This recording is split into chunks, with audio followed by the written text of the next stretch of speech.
अब आज lecture number 3 start करेंगे। एसिड्स और बेसिस ये हमने कर लिए, ठीक है। आज हमारा टॉपिक क्या है? पीएच, है ना। तो पीएच के बारे में समझेंगे। पीएच, अब एसिड बेस के बारे में हमने समझ लिया तो हमें ये पता है कि कुछ चीज़ें ऐसी हैं जो एसिडिक हैं, कुछ ऐसी हैं जो बेसिक हैं। चलो हम ये समझते हैं कि एसिड्स वे हैं जो वाटर के अंदर डिसोल्व करने पर क्या देते हैं? H+ ion. और बेस वे हैं जो वाटर के अंदर डिसोल्व करने पर क्या देते हैं? OH- ion. और वाटर तो न्यूट्रल है, तो न्यूट्रल दैट मीन्स उसके पास क्या H+ और OH- नहीं है। वाटर के पास H+ भी होते हैं और OH- भी होते हैं, ठीक है। जितने उसके पास H+ होंगे उतने उसके पास OH- होंगे। तो जब हम एसिड डिसोल्व करते हैं वाटर में तो वहां पे एसिड देता है H+, तो वाटर के अंदर जो H+ है उनकी कंसंट्रेशन क्या हो जाती है? बढ़ जाती है। और OH- कम हो जाएगा, H+ ज़्यादा हो जाएगा। और दूसरी कंडीशन में जब हम बेस डिसोल्व करेंगे तो OH- बढ़ जाएगा और H+ कम हो जाएगा। तो H+ के हिसाब से ही हम केवल बताते हैं कि ये एसिडिक है या बेसिक है। कि H+ की वैल्यू अगर कंसंट्रेशन कम है तो वो बेसिक है, अगर वो ज़्यादा है तो वो एसिडिक है। अच्छा, अब पीएच के बारे में हमें इतना पता है कि पीएच वैल्यू होती है 0 से लेके या 1 से लेके कहाँ तक? 14 तक। तो सपोज कि अगर जितना कम होगा, 7 पे क्या है? प्योर वाटर यानी कि न्यूट्रल। यहाँ न्यूट्रल है, ठीक है। प्योर वाटर का जो बिल्कुल न्यूट्रल होगा ये 7 है, ना ये एसिडिक है ना ही बेसिक है, ठीक। अब इससे कम जितना चलेंगे, जितना कम चलेंगे, जितना कम नंबर होगा उतना ही वैल्यू कैसी होती रहेगी? एसिडिक। अब क्वेश्चन ये आता है, कम वैल्यूज आ रही हैं पीएच की वैल्यू कम, तो हम कह रहे हैं एसिडिक। जबकि एसिडिक में क्या होता है? H कंसंट्रेशन ज्यादा होता है। तो नंबर बढ़ने से एसिड में नंबर बढ़ना चाहिए था, है ना। पीएच वैल्यू जो है एसिड के लिए क्या होनी चाहिए थी? ज्यादा, क्योंकि हम बात कर रहे हैं पीएच का मतलब होता है power of hydrogen ion concentration. और हम कह रहे हैं कि हाइड्रोजन आयन की जो कंसंट्रेशन है वो एसिड में क्या हो जाएगी?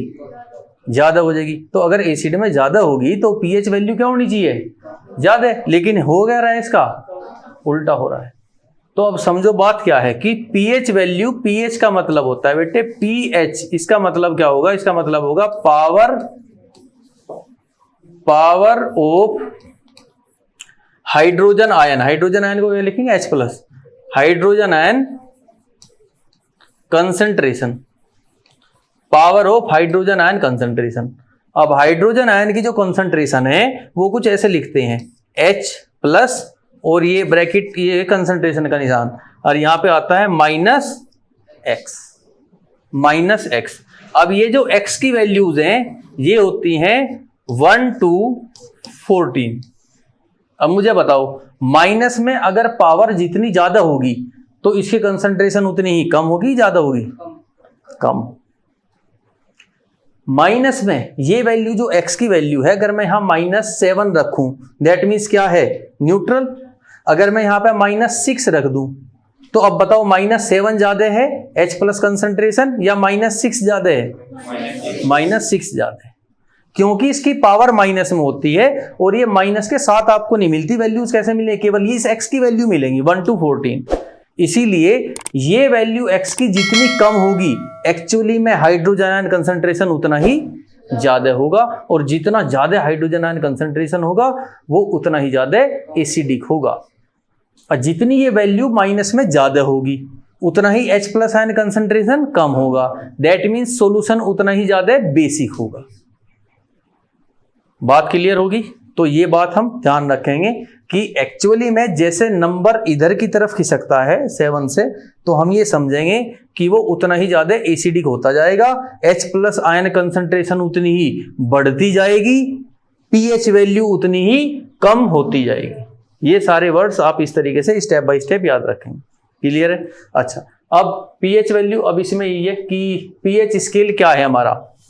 पीएच स्केल, अब एक इंडिकेटर पढ़ा था हमने स्टार्टिंग में। इंडिकेटर बस ये बताता है कि that particular substance you have taken is acidic और बेसिक। जो आपने कोई सब्सटेंस लिया है वो एसिडिक है या बेसिक है, केवल वो चीज बता रहा है, इंडिकेटर केवल इंडिकेट कर रहा है कि एसिडिक है या बेसिक, बस इतना। ये नहीं बता रहा कि कितना ज्यादा एसिडिक है या कितना ज्यादा बेसिक है।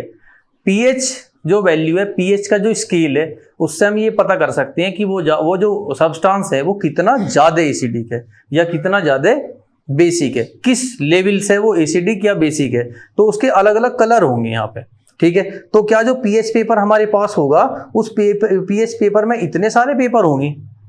ऐसा नहीं होता है ना। ये सारे के सारे कलर्स स्ट्रिप, ये एक स्ट्रिप है यहाँ से यहाँ तक की, और उसके सबसे पहले जो फ्रंट पे जो स्ट्रिप होती है, ठीक है, गत्ते जैसी, उस पे सारे कलर छपे होते हैं। अंदर पीएच का एक पेपर होगा, ठीक है, पीएच का एक सिंगल पेपर होगा एक ही कलर का। अब जैसे ही आप उसे सॉल्यूशन के अंदर डालोगे पीएच पेपर को, तो उसमें कोई ना कोई कलर आ जाएगा। फिर उसके बाद इस स्केल पे आप उस कलर को क्या करोगे? मैच करोगे कि वो कहाँ पे मैच हो रहा है। जहां भी वो मैच होगा वही उसका नंबर होगा, और वैसे ही हम बताएंगे कि ये इतना एसिडिक है इस नंबर का, या इस नंबर का बेसिक है। बात समझ आई? जैसे यहाँ पे कई सारी चीजें दी गई हैं। ये है तुम्हारा गैस्ट्रिक एसिड, स्टमक की स्ट्रक्चर है ये, यानी कि स्टमक के अंदर क्या होता है? HCl, hydrochloric acid. तो हाइड्रोक्लोरिक एसिड तो स्ट्रॉन्ग एसिड है, तो ये कह रहा है इस तरह का नंबर आएगा जब आप पीएच लोगे अपने पेट का। अब पेट का पीएच कैसे नापेंगे हम? स्टमक का डॉक्टर्स कैसे नापते हैं? वो आपको बहुत ज्यादा पानी पिलाएंगे, उसके बाद उल्टी कराएंगे, तो उल्टी जो करोगे तो आप पेट में से ही निकलेगा वो, तो उसका पीएच वैल्यू लेंगे। तो पीएच वैल्यू कैसा होगा? कुछ एक नंबर पे इस पे आ रहा होगा, क्योंकि HCl होता है, हाइड्रोक्लोरिक एसिड, जो कि स्ट्रॉन्ग एसिड है। लेमन जूस, इसमें भी एसिड होता है, ये 2 नंबर पे। एप्पल जूस 3 नंबर पे। टोमेटो जूस 4 नंबर पे। ब्लैक कॉफी 5 नंबर पे। ये मिल्क 6 नंबर पे। All these things are acidic, ये सारी एसिडिक है। अब यहां से आपको पता चलेगा कि अगर मान लो कि नींबू पानी हमें कब पीना चाहिए, है ना? जब कब पीना चाहिए? जब हमारे पेट के अंदर क्या हो? बेस हो, है ना? बेसिसिटी हमें ज्यादा होगी, यानी बेस, हमें पेट के अंदर बेस महसूस हो रहा है ना, तो ऐसी चीज खाई हो कि बेस हो गया ना, उसकी वजह से, तब नींबू पानी पीना चाहिए, ठीक। और कॉफी वगैरह ये सब एसिडिक है ना? मिल्क भी एसिडिक है। अब बेसिक क्या है? एग, बेकिंग सोडा और हैंड सोप और अमोनिया सोल्यूशन, ब्लीचिंग पाउडर इसे कह सकते हैं। Concentration of solution of alkalis, ये तो बहुत हाई है, जैसे NaOH और तुम्हारा KOH, है ना? इनके ये इतने सारे बेस, इनमें से कुछ कंज्यूमेबल है, कुछ कंज्यूमेबल नहीं है। जैसे कि बेकिंग सोडा जो है क्या है? ये कंज्यूमेबल है। एग क्या है? कंज्यूमेबल है। लेकिन ये चीज, ये और ये सब कंज्यूमेबल नहीं है, ठीक है। तो इनमें से एक होता है MgOH, जिसे कहते हैं मिल्क ऑफ मैग्नीशिया, उसका भी यहीं पे ही आएगा, है ना? 8-9 के आसपास ही, 9 के आसपास आएगा, तो वो भी कंज्यूमेबल है, ठीक। तो ये पीएच वैल्यू क्या होती है? PH power of hydrogen ion concentration, और ये है इसका स्केल। तो ये स्केल क्या होता है कि हाइड्रोजन आयन कंसंट्रेशन को नापने के लिए एक मेजरिंग इंस्ट्रूमेंट है, ठीक है, जिसे क्या कहते हैं? पीएच स्केल, जो डिवाइड होता है 1 to 14 में। कह रहा on a pH scale we can measure pH from 1 पे क्या होगा? बहुत ज्यादा एसिडिक, टू 14 पे क्या होगा? बहुत ज्यादा बेसिक या एल्केलाइन। एल्केलाइन वर्ड अगर आपको कहीं मिलेगा तो आप क्या समझोगे? क्या है ये बेस है। ये वो बेस होते हैं जो वाटर के अंदर मिक्स हो जाते हैं, लेकिन जो बेस वाटर में मिक्स नहीं होते हैं उनको बेस ही कहेंगे नॉर्मली। जो हो जाते हैं, जो मिक्स, उन्हें क्या कहेंगे? एल्केलाइन। तो pH should be thought of simply A number. PH एक नंबर है विच इंडिकेट द एसिडिक और बेसिक नेचर ऑफ सॉल्यूशन। तो ये वो नंबर है जो हमें उसकी नेचर को बताता है। क्लियर है पॉइंट? ठीक है। और ये चीज आप बहुत ध्यान से रखोगे, क्योंकि जो ऑप्शन टाइप क्वेश्चन आते हैं, मल्टीपल चॉइस क्वेश्चन, उसमें आपको ये कंफ्यूज करेगा। तो वहां आपको पता होना चाहिए कि इसका जो पावर होता है वो माइनस में होता है, -x में, और ये x की वैल्यूज हैं, और ये वैल्यू x की जितनी ज्यादा होंगी, पावर उतनी ही ज्यादा माइनस में होगी, तो कंसंट्रेशन उतनी ही ज्यादा कम होगी। ये पॉइंट आप बहुत अच्छे से ध्यान दें। नेक्स्ट, नहीं, ये बस आपको पता होना चाहिए, ठीक है। वहां केवल आपसे पूछेगा, अलग अलग तरीके से क्वेश्चंस पूछे जाएंगे। तो यहाँ पर आते हैं, जैसे 0 pH है तो क्या है? Dark red. 1 पे क्या होगा? रेड। 2 पे भी रेड। 3 पे ऑरेंज। 4 पे ऑरेंज रेड, है ना? तो जैसे देखो अब रेड से ऑरेंज में आ रहा है, तो कुछ कुछ ऑरेंज और कुछ कुछ रेड ऐसा रहेगा, तो इसे क्या कहते हैं, ऑरेंज रेड या रेड ऑरेंज। फिर 4 पे ऑरेंज, प्योर ऑरेंज आ जाएगा। उसके बाद ऑरेंज के बाद क्या आया, येलो। फिर 5 पे ऑरेंज येलो, कुछ मिला जुला। फिर ग्रीन येलो। 7 पे ग्रीन, ग्रीनिश ब्लू, ब्लू यहाँ पे navy blue, purple, dark purple, violet, violet. ठीक, अब आप कहोगे इनको याद करने का कुछ क्या ट्रिक समझे हम। तो विबग्योर तो सबको पता है, लाइट के 7 कलर्स होते हैं, विबग्योर है ना, VIBGYOR।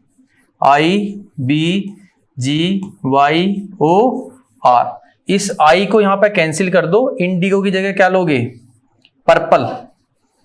ठीक है, इंडिगो की जगह पर्पल, ये याद इतना हो गया। अब देखो ऊपर सबसे ज्यादा है एसिडिक, जितना नीचे चलोगे उतना ही बेसिक, एसिडिक से बेसिक, याद रहेगा। अब इसे याद करने में क्या रहेगी, आसानी हो जाएगी, है ना। और बीच में 7 नंबर पे क्या है, ये ग्रीन, तो ये ग्रीन क्या हो गया, न्यूट्रल। यानी कि ये तीनों जो हैं ये क्या बताएंगे, एसिडिक नेचर, और ये क्या बताएंगे, ये तीनों बेसिक नेचर। क्लियर है। तो यहां से हम समझ लेंगे, कुछ आइडिया लगा लेंगे, बाकी सारी चीजें हमें पता होनी चाहिए। जैसे अब रेड ही आ गया ना, तो 1 पे रेड है, 2 पे रेड है, 3 पे रेड है, 3 पर रेड के साथ थोड़ा थोड़ा क्या मिल गया, ऑरेंज। फिर 4 पे केवल ऑरेंज ही आ गया, उसके बाद ऑरेंज के साथ क्या क्या मिल गया, येलो। फिर येलो के साथ क्या मिल गया, थोड़ा ग्रीन, है ना, और फिर ग्रीन ही आ गया 7 पे। उसके बाद ग्रीन के साथ थोड़ा क्या आ गया, ब्लू। फिर ब्लू आ गया, फिर नेवी ब्लू आ गया, है ना, ब्लू ही है वो भी, है ना, और ज्यादा ब्लू हो गया। फिर उसके बाद पर्पल आ गया, फिर वॉयलेट और वॉयलेट। सिंपल है, इस तरीके से हम इन्हें याद कर सकते हैं, ये हमारी ट्रिक हो सकती है याद करने की। चलो आगे बढ़ते हैं। नेक्स्ट इज, इसके बारे में कुछ पॉइंट्स बता रखे हैं। सबसे पहला point, higher the value of hydronium ion concentration lower is the pH value. क्या कह रहा है, जितना ज्यादा हाइड्रोजन आयन कंसंट्रेशन होगा, हाइड्रोजन आयन का जितना ज्यादा कंसंट्रेशन होगा, पीएच की जो वैल्यू है वो उतनी ही कम होगी। क्यों होगी कम, क्योंकि माइनस में है ना, तो कंसंट्रेशन ज्यादा तब होगा जब वो माइनस वाली पावर क्या हो, कम से कम। ठीक है, तो वो कम से कम तब होगी जब इसकी कंसंट्रेशन सबसे ज्यादा होगी। नेक्स्ट है, in pure water concentration of H plus और OH माइनस आर इक्वल। भाई प्योर वाटर में दोनों क्या होंगे, इक्वल होंगे, बराबर होंगे। Hence pure water is neither acidic nor basic, it is neutral. Next, the solution having higher concentration of hydrogen ion concentration has a low pH. फिर है लो वैल्यू ऑफ कंसंट्रेशन है वे हाई पीएच। जिसकी concentration कम होगी उसका pH का जो वैल्यू है, जो नंबर है, वो क्या होगा, ज्यादा होगा। क्यों होगा, क्योंकि माइनस है, पावर है, जितना माइनस की पावर ज्यादा होगी एक्चुअली में उसकी जो कंसंट्रेशन है वो उतनी ही कम होगी। अच्छा मैं आपसे कहूं 10 की पावर -10 बड़ा है या 10 की पावर -2 बड़ा है, -2 बड़ा, पावर कम है इसकी, 10 की पावर -2 बड़ा होगा। इसको हम कैसे लिखेंगे, 10 की पावर -10 है ना, तो इसे लिखेंगे 1 अपॉन में, वो एक के आगे कितने जीरो लगाओगे, 10। ऐसा इसको कैसे लिखोगे, 1 अपॉन में एक के आगे कितने जीरो लगाओगे, 2। तो ये 1/100, ये 1 अपॉन एक के आगे 10 जीरो, कौन सी चीज बड़ी होगी, ये। तो पावर जितनी कम माइनस में होगी एक्चुअली में उतनी वैल्यू ज्यादा होगी, तो ये ज्यादा है। तो पावर माइनस में जितनी कम होगी उतना ही पावर और हाइड्रोजन आयन कंसंट्रेशन क्या होगा, ज्यादा होगा। बस इसी चीज को यहाँ पर रिपीट कर रहा है, यही है। If pH value less than 7 ये एसिडिक होगा, ग्रेटर देन 7 बेसिक होगा, इक्वल होगा तो न्यूट्रल होगा। नेक्स्ट, इंपोर्टेंस ऑफ पीएच, ये काफी इंपोर्टेंट पॉइंट है कि पीएच के इंपोर्टेंस क्या है हमारी जिंदगी में, नॉर्मल लाइफ में, हमारे इन्वायरमेंट में पीएच का क्या रोल है। पीएच का रोल दैट मीन्स एसिड और बेस, इनके रोल क्या है।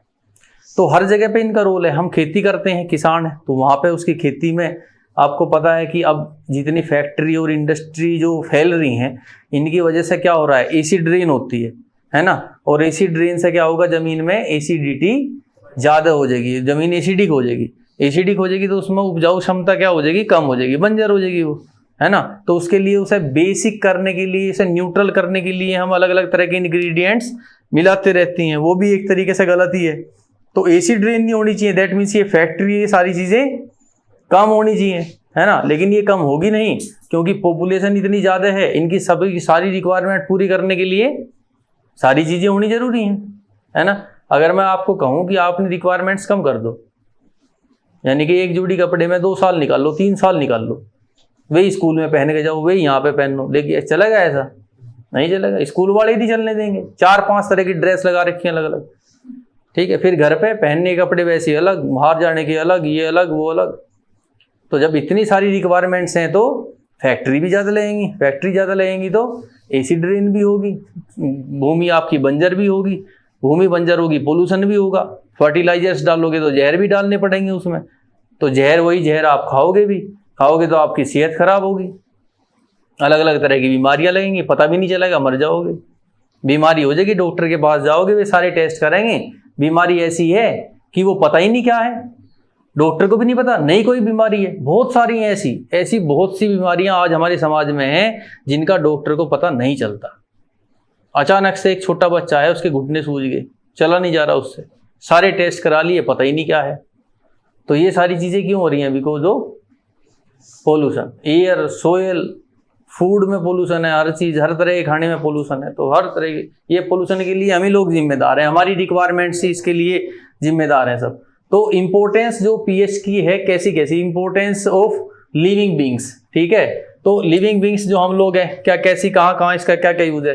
तो our body works within the pH range of 7 to 7.8। तो हमारी बॉडी के अंदर जो पीएच वैल्यूज हैं वे कहाँ से कहाँ तक है? 7 से लेकर 7.8 तक। एक्चुअली में जो ब्लड स्ट्रीम हमारी बॉडी के अंदर घूम रही है, वो ब्लड कैसा है? बेसिक है, ठीक है, थोड़ा सा बेसिक है। क्लियर है? तो next, pH value of rain water का जो पीएच वैल्यू होता है वो कितना है? 5.6। इसे क्या कहते हैं? Acid rain. वैसे क्या होना चाहिए? न्यूट्रल 7 होना चाहिए ना, लेकिन कितना है? 5.6 होता है। एसिड रेन है, एसिडिक है, 7 से कम है। अब उस एसिड रेन की वजह से क्या हो रहा है देखो, अब इसकी तस्वीर कुछ ऐसी थी, है ना, ऐसी होनी चाहिए थी, ये सही है, लेकिन ये कैसी है? ऐसी है, येलो कलर आ रहा है इस पे, है ना, येलोइश हो गया। जो मार्बल था वो व्हाइट से कैसा हो गया? येलो। तो मतलब ये किसकी वजह से हो रहा है? बिकॉज ऑफ एसिड रेन, है ना। मार्बल, एसिड क्या करता है? मार्बल से रिएक्शन करता है ना। आपने देखा होगा घर में जो लेड एसिड बैटरी है, अगर उनमें से तेजाब कहीं निकल गया और मार्बल पे कहीं गिर गया तो मार्बल पूरा क्या कर देगा? वहां से खराब कर देगा। आप उस पर दबा उसे साफ करोगे लेकिन वो नहीं होगा, है ना, तो मार्बल ही खराब हो जाता है। तो ये है। अच्छा नेक्स्ट, यहाँ पे देखो, ये जो फैक्ट्री है इनसे धुआं निकल रहा है। इस धुएं में क्या है? Sulphur dioxide, nitrogen dioxide, carbon dioxide. Sulphur, nitrogen, carbon, ये तीनों क्या हैं? Non metals. और इनके ऑक्साइड कैसी नेचर के होते हैं? एसिडिक। और जब ये एसिडिक ऑक्साइड एटमॉस्फेयर में जाते हैं और जो वहां पे रेन वाटर है ना, उससे जब ये मिक्स होते हैं वाटर से तो क्या बनाते हैं? एसिड। ये सल्फर का एसिड बनाएगा, ये नाइट्रोजन का, और ये कार्बन का। ये कार्बनिक एसिड बनाएगा, ये नाइट्रिक एसिड बनाएगा, ये सल्फोनिक एसिड बनाएगा। तो वही एसिड जो है जब बारिश होती है तो नीचे बरसता है। ये घर है, हमारे घरों में, खेत में, ये सब कुछ ऐसा होना चाहिए। और ऐसे से क्या होगा? एक दिन ऐसा हो जाएगा, सारी भूमि क्या हो जाएगी? बंजर। पेड़ जो हैं वे सारे सूख जाएंगे। तो ये सारी चीजें हैं, ठीक है। तो अभी भी नहीं है, अभी भी कुछ ठीक है, लेकिन आप बहुत से स्टेट ऐसे हैं वहां जाओगे तो देखोगे कि कितनी बड़े एरिया में भूमि जो है वे बंजर होगी। जब हरियाणा के लोग, हरियाणा मतलब हमारे बिल्कुल पास ही है, आप ये मानो यूपी और हरियाणा में ज़्यादा अंतर नहीं है, लेकिन जब हरियाणा के लोग यहाँ आते हैं उत्तर प्रदेश में, इवन हमारे यहाँ भी, जो हम तो एनसीआर में रह रहे हैं, यहाँ इतनी हरियाली है भी नहीं, लेकिन जब वे यहाँ आते हैं तो उनका मन बड़ा खुश होता है। वे कहते हैं ना बहुत हरियाली है, तो बहुत पेड़ है, यहाँ देखो भूमि कितनी उपजाऊ है। तो उनके वहाँ क्या है? अब बंजर हो रही है भूमि, वहाँ बंजर होती जा रही है, वहाँ हरियाली नहीं है, पेड़ कहीं कहीं है, बहुत ज़्यादा दिक्कत है, बहुत ज़्यादा दिक्कत है। आप देखोगे, आप खेत में जाओ, कभी खेत में कुछ काम कर रहे हो और गर्मी का दिन है, तो अब थक जाओगे तो क्या ढूंढोगे? धूप है, धूप कहीं, मतलब छाँव है कहीं? छाँव मिलेगी कहीं? पेड़ है ही नहीं, दूर दूर तक पेड़ नहीं। अच्छा कोई छोटा सा पेड़ खड़ा होगा किसी जामन का या कोई नीम वगैरह का, तो उसी के नीचे घुस जाएंगे 4-5 आदमी, वहीं फावड़े लेके बैठे होंगे इधर उधर ही। मतलब सारे पेड़ काट दिए हमने,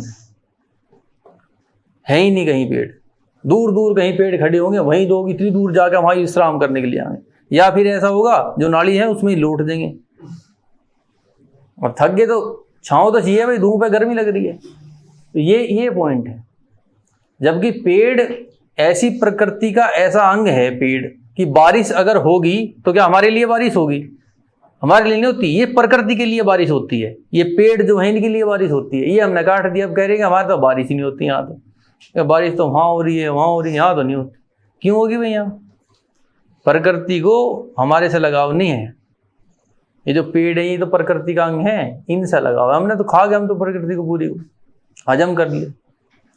चलो नेक्स्ट, अब ये तो था पीएच जो हमारे इसमें हम देख रहे हैं हमारी डेली लाइफ में जो है इस तरह कि पीएच जो वाटर है उसका पीएच जो एसिड ड्रेन का कितना होता है 5.6। ये छोटी छोटी बातें आप याद रखोगे, ठीक है। बॉडी के अंदर कितना होगा 7 से 7.8। हाँ, इवन स्टमक के अंदर 1 होगा क्योंकि वहां HCl है। Next, importance of pH in soil. Soil में क्या इंपोर्टेंस है? तो soil whose pH is between 6.5 to 7.3। अब आप देखोगे ये मतलब ना तो एसिडिक है बहुत ज्यादा, ना ही बेसिक है, ये 7 की रेंज में है। 7 की रेंज में जब पीएच वैल्यू होगा ना सोइल का, तो वो सबसे अच्छी सोइल होगी, उपजाऊ सोइल होगी, सबसे अच्छी कंडीशन है वहां, ठीक है। तो वैसी सोइल के अंदर ग्रोथ करेंगे, प्लांट डेवलप करेंगे बहुत अच्छे तरीके से।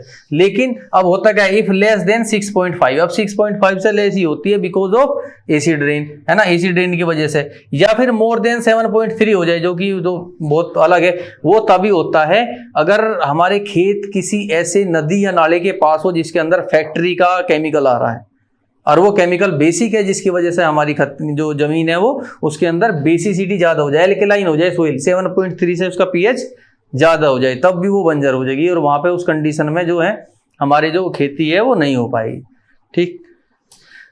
नेक्स्ट, अब डाइजेशन में पीएच का क्या रोल है? तो HCl is secreted in the stomach. Stomach के अंदर क्या सीक्रेट होता है? HCl, हाइड्रोक्लोरिक एसिड, जिसका पीएच वैल्यू 1 से 3 के बीच में ही होगा। At this low volume of pH the enzymes named pepsin becomes active. अब हमारे स्टमक में HCl स्टमक रिलीज करता क्यों है? क्योंकि हमने जो खाना खाया है, जो भोजन हमने लिया है वो कॉम्प्लेक्स है, और उस कॉम्प्लेक्स को तोड़ तोड़ के क्या करना है? सिंपल। और उस कॉम्प्लेक्स फूड को सिंपल करने का काम किसका होता है? एंजाइम्स का। तो पेट के अंदर स्टमक में एक एंजाइम होता है पेप्सिन। अब वो तभी काम करेगा जब उसे बहुत ज्यादा एसिडिक इन्वायरमेंट मिले। तो एसिडिक इन्वायरमेंट, इसीलिए पेट क्या रिलीज करता है हमारा? HCl, ठीक है। HCl रिलीज होगा, है ना, स्टमक के अंदर, तो पेप्सिन एक्टिवेट होगा और अपना काम करेगा, यानी कि वो भोजन को सिंपल करेगा, ठीक है। तो ये एक पेप्सिन नाम के एंजाइम को एक्टिवेट करने के लिए HCl रिलीज होता है। Sometimes due to more secretion of HCl, कुछ कारणों से HCl का सिक्रेशन क्या हो रहा है, सपोज ज्यादा हो रहा है, तो there is pain, irritation in the stomach. तो हमारे स्टमक में क्या होगा? पेन होगा और इरिटेशन होगी, ठीक है। खट्टी डकार जैसे हमें उस टाइम वैसे आती है तब हम क्या करते हैं? Anti acids help us get rid of this. तो वैसी स्थिति में हमें क्या लेना पड़ता है? एंटी एसिड, यानी कि एसिड का विपरीत, जो कि क्या होगा? बेस, जो कि कंज्यूमेबल हो। और उसमें सबसे ज्यादा प्रेफरेंस किसको देते हैं?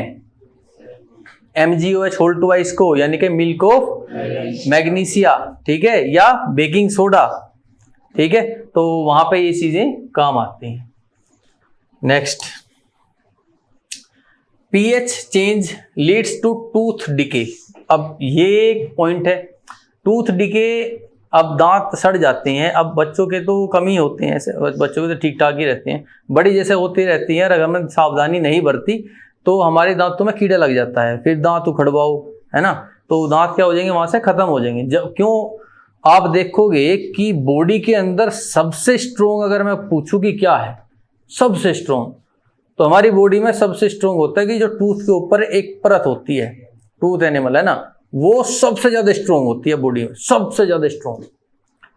अब ये जो पीएच वैल्यू है, अगर हमारे माउथ का पीएच वैल्यू कम हो गया, ज्यादा एसिडिक, हमारा माउथ में ज्यादा एसिड होगा, तो वो टूथ एनिमल भी क्या हो जाएगा? खत्म हो जाएगा, धीरे धीरे वो भी खत्म हो जाएगा। और एक बार वो परत अगर हट गई तो उसके बाद आपके दांत में क्या लगेगा? कीड़ा, और वो अंदर तक घुस जाएगा और नसों में जब वो अंदर तक चला जाएगा और आपकी नसों को खाना शुरू करेगा, तब आपको पेन होगा वहां, ठीक है। और फिर एक ही उपचार है कि वो दांत वहां से उखाड़ दो और एक नकली का प्लास्टिक का दांत लगा लो, ठीक है। और ऐसे प्लास्टिक के दांत बहुत सारे लगा के घूमते हैं। अब गांव में तो आपने देखा होगा कुछ तो पूरा का पूरा जबाड़ा ही प्लास्टिक का ही है ना, ऊपर नीचे का। तो ये है, तो इसमें क्या है, ऐसा कब होगा, ये टूथ डिके स्टार्ट कब होगा, जब पीएच वैल्यू क्या हो 5.5 से कम हो, ठीक है, ऐसा तब होगा। तो इसमें tooth animal is made up of calcium phosphate. ये जो टूथ एनिमल है, टूथ एनिमल मतलब क्या है, जो टूथ के बाहर की कोटिंग है, ठीक है, ये तो ये किस चीज की बनी रहती है, कैल्शियम फॉस्फेट की, and is the hardest substance in the body, और बॉडी के अंदर सबसे स्ट्रॉन्ग और हार्ड सब्सटेंस यही है। तो the bacteria present in the mouth degrade the left over food particles and produce acid. तो जो छोटे छोटे फूड के कण, जो खाने के कण है, वे इधर उधर फंसे रह जाते हैं, तो उनके अंदर बैक्टीरिया जन्म लेते हैं, एंजाइम्स होते हैं, तो वे उसे क्या करते हैं, सिंपल करना शुरू कर देते हैं वहीं पे ही। और जब उसे सिंपल करेंगे तो वहां धीरे धीरे क्या प्रोड्यूस करेंगे, वे एसिड। तो उसी एसिड से माउथ का पीएच 5.5 से कम हो जाएगा, और कुछ तरह के बैक्टीरिया जो कि टूथ को डिके करना शुरू कर देंगे, वे जन्म लेंगे फिर, ठीक। तो to protect tooth decay, toothpaste है ना, मतलब वही है, हमें टूथपेस्ट करना चाहिए, है ना, ब्रश करना चाहिए दांतों को सुबह के टाइम भी और शाम के टाइम भी, क्योंकि उसमें क्या होगा, टूथपेस्ट में क्या होगा, बेस होगा, बेसिक नेचर का है, और वो उस एसिड से क्या कर देगा, उसको न्यूट्रलाइज कर देगा। ये सबसे मेन चीज है। अच्छा, कुछ बच्चे ये समझते हैं कि हमें दांत चमकाने हैं, और वे बड़ी स्ट्रॉन्ग तरीके से ऐसे, है ना, रगड़ रगड़ के दांतों से ऐसे ब्रश करते हैं। ऐसा नहीं है, आपको ब्रश करना है बिल्कुल हल्के हाथों से, ठीक है। उन्हें रगड़ना नहीं है, दांत को साफ चमकाने नहीं है वे, उसमें बस केवल क्या करना है, एसिड को न्यूट्रलाइज करना है। अब बहुत ज्यादा आप इसे दबाव दोगे, धीरे धीरे आपके मसूड़े कमजोर हो जाएंगे, ठीक है। तो कुछ बच्चों को तो खून भी निकल आता है थोड़ा थोड़ा, उसमें कोई टेंशन नहीं है, ऐसे इग्नोर करते रहते हैं, ठीक है। ये क्लियर हो गया। नेक्स्ट, अब ये कुछ पीएच वैल्यूज दे रखी हैं जो आप याद कर सकते हो, और तरीका वही है, देखो इसमें ये वैल्यूज, ये जो क्वेश्चन है ना, ये जो सारी वैल्यूज हैं, ये पूछ लेता है कई बार है ना, मल्टीपल चॉइस क्वेश्चंस में। जैसे कंसंट्रेटेड HCl जो है, उसका वैल्यू क्या होगा पीएच का, 0। डाइल्यूट का क्या होगा, 1। गैस्ट्रिक जूस का कितना होगा, 1.4। लेमन जूस का कितना होगा, 2.5। विनेगर का 4। टोमेटो जूस का 4.1। कॉफी का 5, ठीक है। इसी तरीके से आप ये सारे नंबर्स 1 2 बार 4 बार देखोगे तो आपको ये दिमाग में सेट हो जाएंगे। तो कहीं ना कहीं MCQ में भी ये क्वेश्चन इनमें से पूछे जा सकते हैं, ठीक है। बाकी अब नेक्स्ट लेक्चर में